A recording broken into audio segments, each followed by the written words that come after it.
Hippo rose and exhaled. In front of them was a dried-up crater where a fish was splashing pitifully. The guy stared ahead in amazement, not understanding how such a quantity of water could be drunk in such a short period of time. That meant they could dry it all up in a couple of days. Peepodong and Bell chuckled arrogantly, showing the owner how wrong he was. The young man smiled awkwardly and apologized to the system as well. He asked if the choice was really random, since only the skills he needed appeared as if by a click. The message said that when the hero first appeared in this world, his skills appeared one after another. Since his role as a person with an unenviable fate could bring him too much trouble, he must have developed the draw for luck skill. However, that might not be the case. The boy looked at the system window and muttered that the system was somehow negligent in explaining.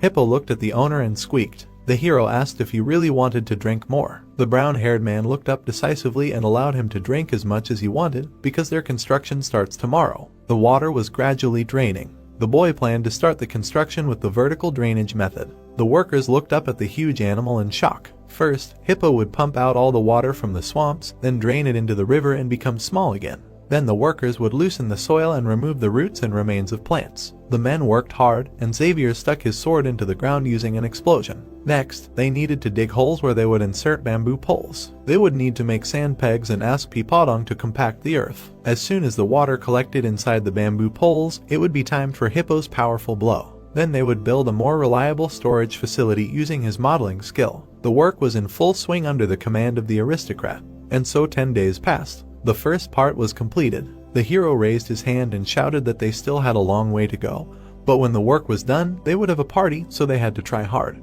The workers happily supported their boss and got motivated. A cicada was chirping on a tree, and Xavier, all sweaty and half-naked, stood and looked at the field. The guy leaned on a shovel and thought that this abandoned area was really turning into farmland. He looked at the tool with displeasure.